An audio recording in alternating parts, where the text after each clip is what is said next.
I'm Steve Johnson with Nebraska Star Beef, and today we're going to do a little tutorial on our DIY jerky kits and our DIY jerky seasoning products. We've got a beef round here, approximately 10 pounds, 10 and a half, 11 pounds. We account for a little bit of trim. But we're going to make 2 batches of slab jerky. May also do a little bit of ground and form, kind of depending on how things go. But just kind of want to take you through the jerky making process using our kits and our seasoning products. So the first thing we'll want to do is to trim the round completely. We don't want any fascia, we don't want any fat. We're going to have this round trimmed completely. And to trim around, the first thing that we need is a sharp knife. It is more important than anything else to maintain a really sharp knife for both efficiency of trimming and safety. So this one we're pretty sharp, but we're just going to straighten the edge out a little bit on the steel. And from there, we're just going to get any fat, connective tissue, anything that's not muscle trimmed off the round.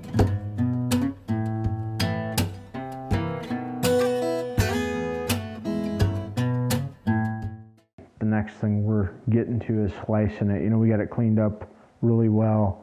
Then you just want to kind of identify where the grain's at, which way it's running. You can really see it in this one. It's easy to see. And to make more tender jerky, you want to cut across the grain, perpendicular to the grain. For a more traditional style, for the really chewy jerky, you want to cut it with the grain, and that'll make it a lot tougher. So just to make life a little bit easier, this is a pretty good sized piece of meat. We're going to go ahead and cut it in half and kind of portion it down to 2 5-pound portions approximately. And the big knife is it's a scimitar style blade, and the reason for the relatively long blade and width is to assist in making very straight cuts. It's nothing other than that. It's visually impressive, but it's more about cutting efficiency and precision. So that one's just shy of 5 pounds, and that one's, yep, we got it almost perfectly in half. So now we're going to take both of these and cut cross grain. This is just the trim we got. Get these out of the way. And you want to, on the thickness, the jerky you get from the store and you look at it and it seems really thin. It's surprising how much that jerky will cook down. In production, we use a jacquard style slicer, which is a cartridge of a number of blades that this whole round portion would get dropped into. The width of each one of those slices is approximately 9 millimeters. We do everything's in metric. That's approximately 0.350 inch. So just a little bit less than 3/8 of an inch in thickness for the initial slice. So don't think when you're slicing that you have to cut it as thin as what the packaged jerky is in the store.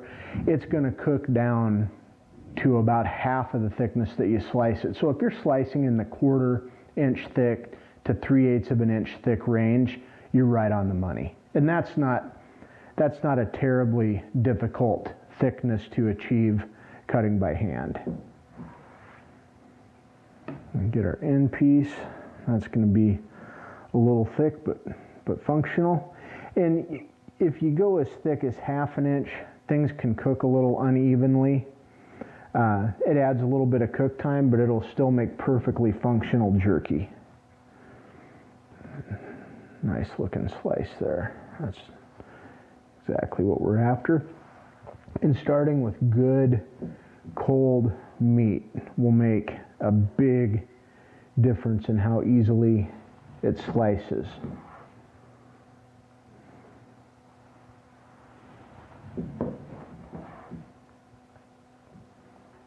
The majority of the cut I'm doing on the push stroke. So the front part of the blade, I'm pushing that down through, and that gives me a really nice, straight, even cut.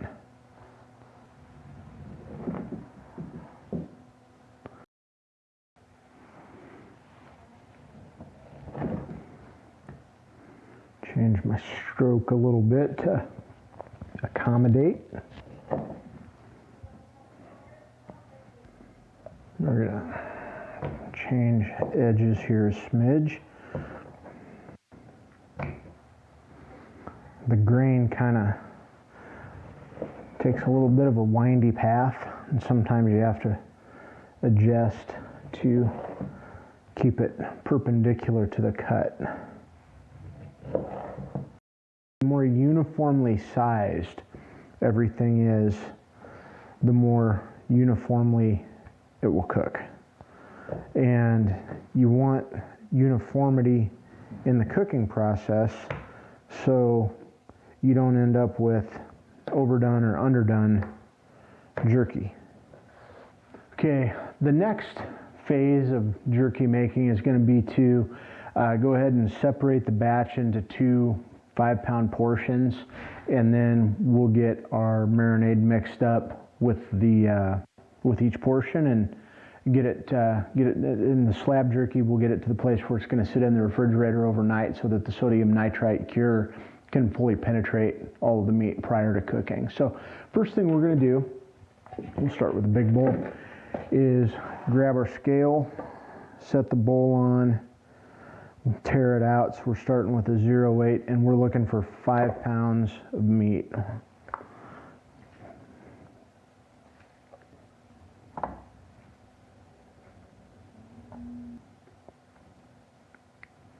One more. Perfect. Okay. So there we go. There's 5 pounds. Now, the next thing is our seasoning and marinade. Probably the simplest way to do this is to use a cup of cold water. And I've got 2 cups of cold water here. So we're going to put the first cup into this bowl, and we'll mix up our second batch of marinade in that one to go into this bowl. So we can pour that over and mix it in. And for this first batch, we're going to go ahead with a new product, which is a favorite around the office here. This flavor is called The Heat, and this is a habanero and ghost pepper blend. It's hot stuff. You want to be careful. You don't want to inhale any of the dust inadvertently. This one will absolutely positively let you know it's there. This is a sodium nitrite cure packet, and to get our basically factory, Lucky Beef jerky flavors, we've portioned it out for 5-pound batches. We do not increase the cure rate. The cure rate it needs to be maintained. As far as the seasoning goes, you can season to taste. We like stuff, especially hot stuff around here, that's extra hot. So we're going to add the prescribed amount for 5 pounds, and then we're going to go ahead and bump that up a little bit using our bulk seasoning bottle that is designed to work with the different kits or in conjunction with a separate kit. So if you wanted to make a batch of spicy original jerky, you could get the original flavored DIY kit, add a little bit of habanero and ghost pepper, and have a really hot flavor.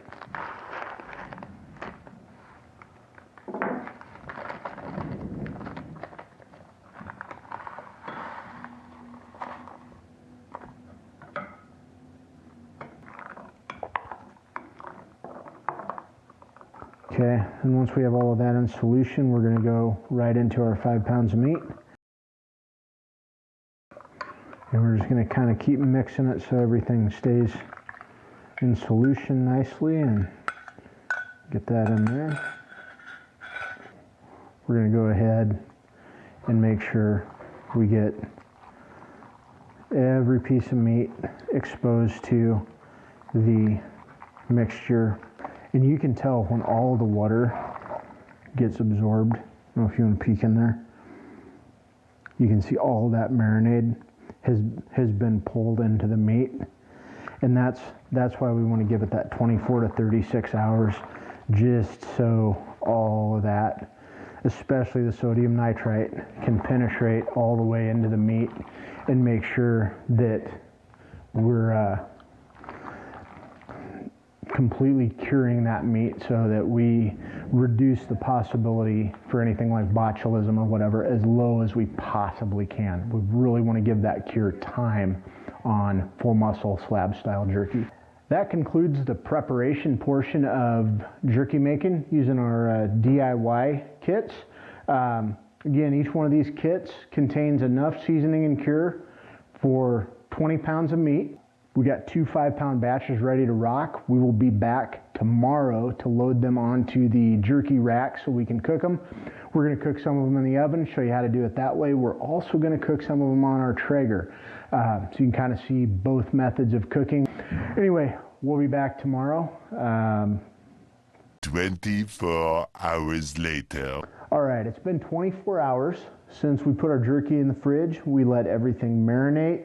We've got a 5-pound batch of the heat and a 5-pound batch of sweet and spicy. What we're going to do now is get the jerky laid out on racks, and then we're going to cook it. We're going to use the oven. We might do a batch or two on the little Traeger as well. But what we're shooting for is an internal temperature of 160 to 165 degrees. That's when we're going to say, hey, the jerky's done. We're finished. The question that we get all the time is, how long? What's the cook time? Okay, cook time is what cook time is. I pay very little attention to cook time. I pay all of the attention to the internal temperature. The internal temperature of what we're cooking decides when it's done, not the cook time. So it'll take a few hours to cook. Make sure and use some type of a no-stick spray. You can use oil on a rag, vegetable oil, whatever. Mineral oil works really well. That's what we use on the industrial side, just mineral oil in a trigger spray bottle. That's a little bit of overkill for what we're doing here. This is just PAM canola oil blend and neutral oil, neutral flavor oil. So we use that to make the racks no stick and kind of show you how we lay everything out and put it in the oven, and that's it.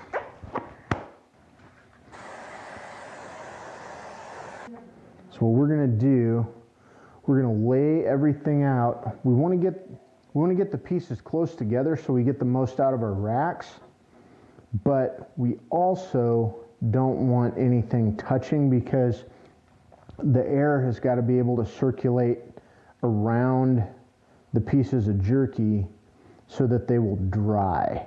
Because this is as much about drying the jerky out as it is cooking the jerky. It's important that we cook it too, but we have to get it dry to maximize the shelf life.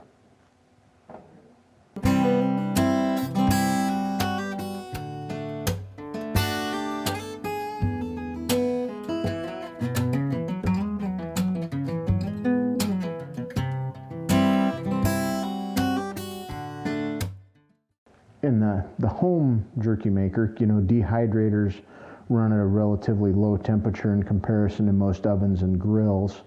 But when you're using an oven or a grill, you want to go with the lowest setting available. I believe the oven that we have is 185, and it makes fine jerky. You just want to make sure and keep the door cracked so that you have some air circulation during the cooking process. This rack's going to go in the oven at 185 degrees. We'll cook that to an internal temperature. We're going to be looking at some of our thicker pieces, checking those with a digital thermometer. When they get to 160, 165, this jerky is going to be ready to enjoy. But at this point, we're ready to head up and start cooking. Okay, and we are ready to cook this jerky. We've got our oven set to 185 degrees. the top rack is removed, we've got our other rack set as low as possible. So we're going to load this in, and then there's one other little trick.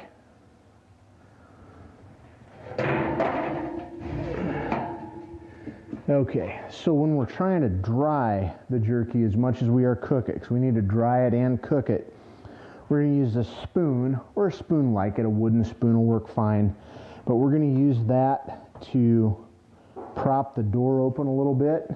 Probably looking at an inch, inch and a half propped open on the top. And what that's going to do is just kind of promote convection. This is a little Traeger, we call it the baby Traeger, out in our cooking room. It's got the old school 3-position thermostat on it. Set this one at smoke. I'll lay the jerky out on the rack on the inside pretty heavy. We use this grill a lot, and it looks like it. We keep it clean, but it's definitely a functional unit.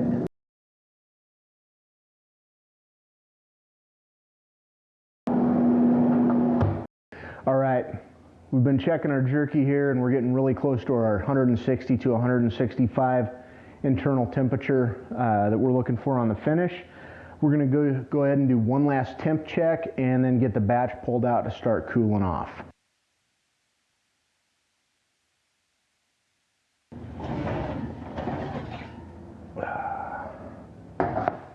All right, and you take a look, you can see how much the meat has shrunk from when we laid it out on the rack. When we put everything on the racks this morning, they were pretty well filled up. We had, I'd say, at least probably a little over 5 pounds on the 3 racks, and that's probably cooked down to 2 1/4, maybe 2.5 pounds. And that's about the same shrink rate that we'll see in commercial jerky as well as, like, you know, recreational jerky. This, we really pretty well nailed the internal temperature because we were really watching it close for the video. So we're just going to let it cool down to room temp, and then we'll actually store it in the refrigerator. Should be good for at least a few weeks in the fridge with the sodium nitrite cure. At room temperature, fresh jerky like this, even though it is cured, unless you have a water activity meter to monitor the actual water activity, it's really hard to monitor water activity. So storing it at room temp is not advisable. The refrigerator's best. Longer term storage, definitely go to the freezer. But it's ready to enjoy. Right now it's kind of in the warm chocolate chip cookie state. It's friggin' amazing like this. So we're gonna wrap the video up here and probably dive into a reasonable amount of this jerky. So later.